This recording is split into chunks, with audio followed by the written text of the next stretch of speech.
नमस्कार प्यारे मित्रों। रक्त पित्त निदान के अंतर्गत हम लोग बात करने वाले हैं रक्त पित्त का चिकित्सा सूत्र की बात करते हैं। रक्त पित्त, क्योंकि रक्त पित्त एक इमरजेंसी के पॉइंट ऑफ व्यू से होती हुई है, इसको हम लोग आत्यायिक इमरजेंसी को क्या बोलते हैं, आत्यायिक, है ना। कि इसमें तुरंत चिकित्सा करनी पड़ती है। जैसे कोई चीज़ इमरजेंसी, कोई केसेस होते हैं तो उसमें तुरंत त्वरित एक्शन किया जाता है। उसी तरह से रक्त पित्त भी एक आत्यायिक स्थिति होती है, एक इमरजेंसी स्थिति होती है, जिसमें तुरंत इलाज न करेंगे तो शायद मृत्यु भी हो सकती है, क्योंकि ब्लड ही तो उसका जीवन होता है। और ब्लड बहता जाएगा तो उसमें क्या हो, मृत्यु की संभावना बन रहती है। तो यहाँ देखेंगे कि चिकित्सा सूत्र क्या है, चरक निदान 2 के श्लोक नंबर 11 में देखेंगे।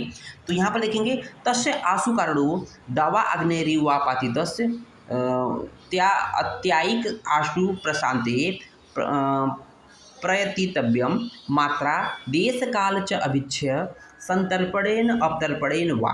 तो इसको हम लोगों ने देखने के बाद इसको हम लोग पढ़ते हैं कि सावधानी पूर्वक वैद्य को उचित है कि शीघ्र ही नाशक दाव अग्नि अर्थात जंगल की आग की तरह यदि रक्तपित्त रोग आपतित हो जाए, मतलब कि रक्तपित्त रोग शुरू हो जाए, मतलब इसकी रक्तपित्त की तुलना किससे की गई है, जंगल की अग्नि की तरह की गई है। दावाग्नि मतलब जंगल की आग। जिस प्रकार से अगर जंगल में आग लग जाए तो पूरे जंगल को समाप्त कर देती है, उसमें जीव जंतुओं का नाश हो जाता है। उसी तरह से अगर किसी व्यक्ति को रक्तपित्त हो जाए, रक्तपित्त रोग से ब्लीडिंग शुरू हो जाए, तो वो भी एक उसी तरह से है कि पूरे शरीर को नाश करके पूरा रक्त निकल जाएगा तो शरीर व्यक्ति मर जाएगा। तो ही करा है कि सावधानी पूर्वक वैद्य को उचित है कि शीघ्र ही नाशक दावाग्नि अर्थात जंगल की आग की तरह यदि रक्तपित्त रोग आपतित हो जाए, उत्पन्न हो जाए, तो आत्यायिक रोग की तरह अर्थात इमरजेंसी रोग की तरह इस रोग की शांति का प्रयत्न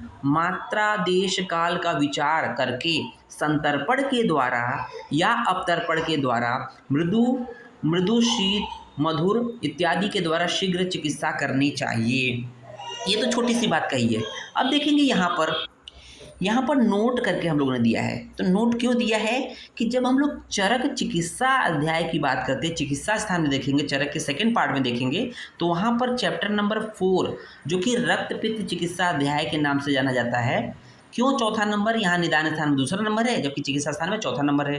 क्योंकि चिकित्सा स्थान में पहला जो चैप्टर है वो रसायन प्रकरण होता है, दूसरा बाजी प्रकरण होता है, तीसरा ज्वर होता है, चौथा रक्तपित्त होता है। तो 2 एक्स्ट्रा आ गया। ज्वर और रक्तपित्त वैसे दूसरे में होता है, बट रसायन बाजी का आ गया तो चौथा हो गया। ठीक है, तो वहाँ पर क्या बोला गया इसका चिकित्सा सूत्र, प्रतिमार्ग च हरणम रक्तपित्ते विधीयते। तो यहाँ पर समझना कि प्रति मतलब विपरीत मार्ग मतलब विपरीत मार्ग चिकित्सा बताई गई रक्तपित्त की, ध्यान दीजिएगा।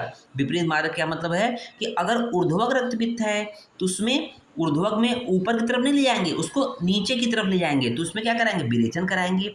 और अधोग रक्तपित्त है जिसमें नीचे के मार्ग से रक्तपित्त निकल, मतलब कि दूसरी तरफ रक्तपित्त निकल रहा है, तो उसको उस दूसरी रक्तपित्त को ऊपर ले जाएंगे अर्थात वमन क्रिया कराते हैं। इसलिए बोला गया प्रति मार्ग च हरणम रक्तपित्ते विधीयते। तो इस तरह से ये पार्ट कंप्लीट होता है। उम्मीद है ये आपको पसंद आया होगा, समझ में आया होगा। धन्यवाद।